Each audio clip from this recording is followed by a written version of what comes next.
Morning, welcome to the Multimedia Garage. We're going to be doing a little video today on the installation of this 9-inch Ford rear end here. We call it a 9-inch Ford, but there's very few Ford parts on this. This is from Currie Enterprises. It's one of their Fast 9s. It has a Eaton posi in it, and we're going to be putting it into the 1955 Bel-air. This is built to the stock 55 specifications as far as the width from flange to flange, so that we don't have any issue. We can use the same wheels, tires, even the suspension. The brakes on this have been upgraded obviously to the Willwood 4-piston with the integral emergency brake. We have already plumbed the brakes themselves using just off-the-shelf parts and using a hard line over the top. We'll shoot video today of the actual installation, and at the end of it we'll have a little summary of how it goes in and how to measure for a drive shaft, which is a critical component of this, because the stock drive shaft has to be changed because the yoke on this is quite a bit larger, and the dimensions from the center line of the yoke to the axle line is different from the stock 55 pump. This block is loose, so let it slide forward. There we go. We're doing good. It's going to try to rotate because this is heavy.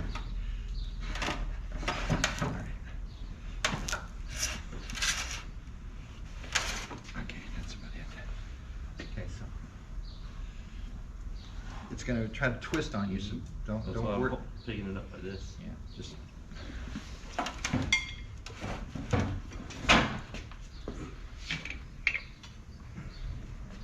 All right, good.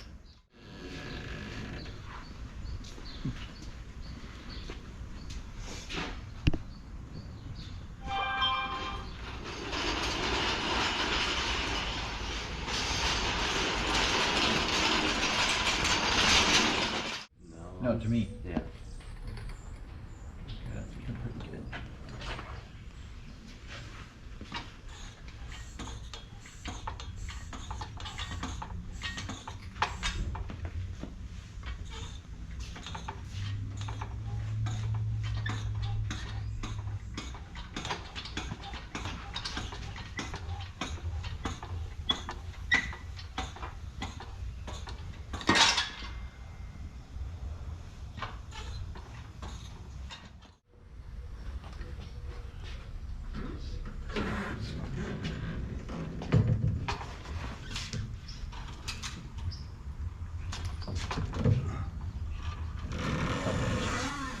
What? A couple more inches.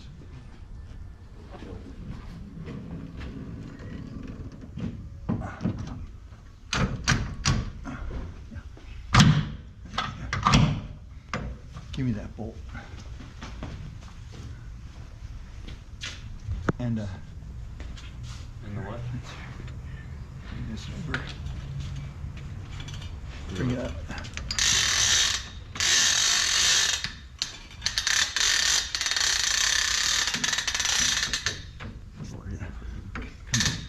Come back a little bit. Okay. Okay, there. So Bobby, come back here. Get my big pry bar, and you're gonna pry forward. Yeah, back. No, right.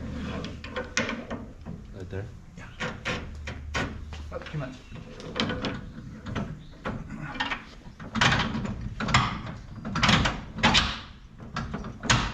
All right. One.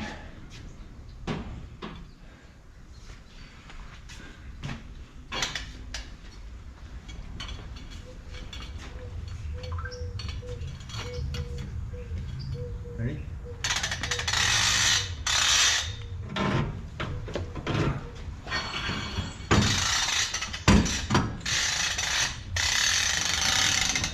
Alright.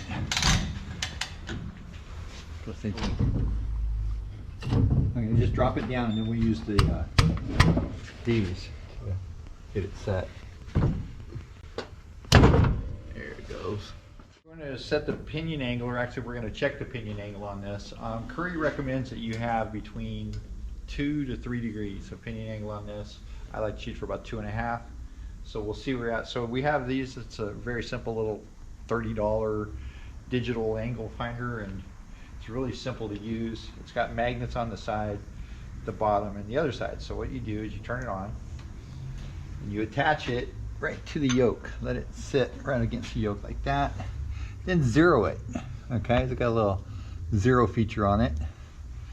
Okay, so we're zeroed now, and the rear end is sitting in the U-bolts, and they're snugged up. They're not tight, but they're snugged up.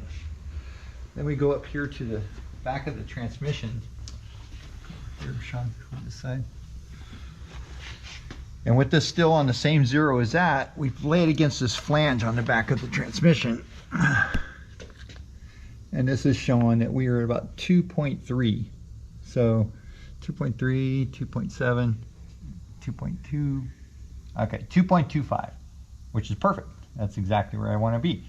Okay, and it's really that simple. One of the critical components with having an incorrect pinion angle is that it causes undue wear on the U-joints, vibration issues, etc. So it's very important that you set it. Now, if this were wrong and we had to actually make a change, they make a shim that's a wedge that goes right here between the axle itself and the axle perch and the top of the spring.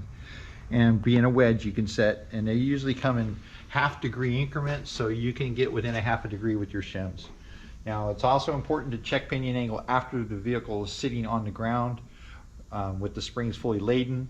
And on this setup, because we're using a Caltrac traction bar, our geometry is locked in. So by setting it here with it in droop, droop meaning there's no load on it, and in full, it won't change. But on some applications, you will get some modification. So you should always check your pinion angle with both laden and unladen.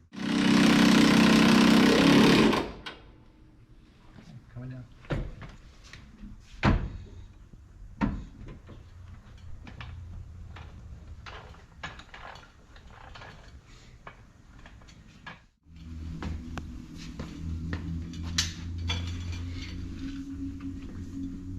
So that's everything connected except for the drive shaft And the traction bar. and the traction bars. Okay, so Bobby, you're gonna assemble yours the same way I assembled mine.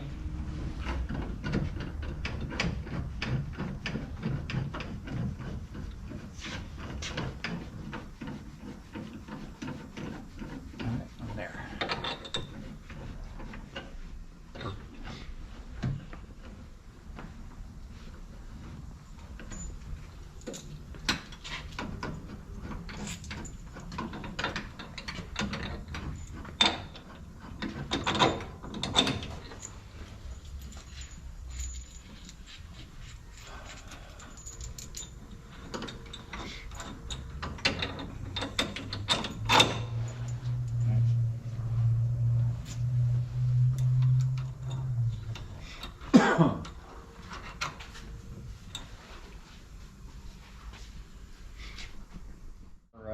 Finished up here on this 9-inch Ford install from Currie Enterprises. It came out to be one of the simpler projects we've done on this build. We've also used these Caltrac bars. This is from Calvert Racing, and there'll be a link at the end of this video that you can go and take a connection on that. I'll talk a little bit about these. These are they're called a traction bar, but they're technically an anti-wrap bar. And they prevent the differential from rotating under hard acceleration, and you get wheel hop, etc. When that takes place. You also get some very heavily modified pinion angle when your rear end wraps up with a leaf spring car. So what this does is it just locates it, holds it at a very specific position, and you do not have that. And these are very well built. They have some of the heaviest hind joints you've ever seen. And when you adjust these, follow the instructions. They're going to tell you to load the car and go to 0 where there's no play in it, and then put a half a turn of preload into it with the car level and sitting on a flat pad. Roll the car back and forth a little bit to make sure there's no tension in the suspension, and go through that. Then when you raise the vehicle back up off the ground, it's going to do this. That's exactly what you want. because it's going to have a tiny bit of preload when it sits on the ground, but when there's no preload, when it's just hanging on the shocks, that's what you'll have, and it's same on both sides. Once you get your Currie Enterprises program squared away and it's all hung, then you're going to plumb it. You're going to set up this is the low car emergency brake system. What that basically is just a set of cables that run from both sides, and it comes up to this union. You will have to fabricate some form of mount. We like to use a bolt-in mount, so that allows us to service it later on. And it comes up and actually ties into the factory cable here. It's very simple. Take you less than an hour to get your whole emergency brake program working. Okay, so that's basically everything they had to do with this. I'm really happy with it. We're going to take it down and see if it works. We haven't test driven the car yet, so we'll go and do that now. So be right back.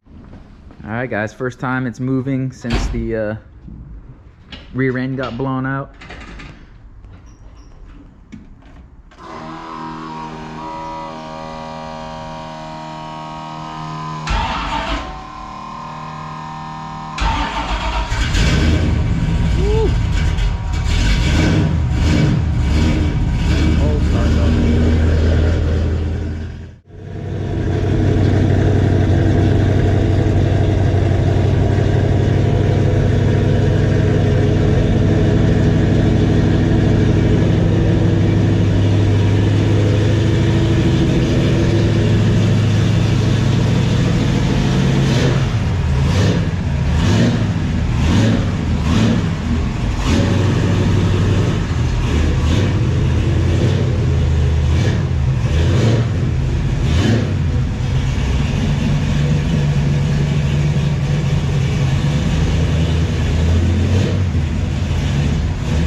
Well, thanks for visiting us here at the Multimedia Garage. This is one of the real world shops. We actually build them and drive them, so this isn't some TV pimp my ride. I would very much like you guys to reach over and click the like button on this and subscribe. And we are going to continue to be generating lots of content this year. We have several projects that are coming, and I'm sure you'll all be very thrilled to see it. And thank you very much for watching.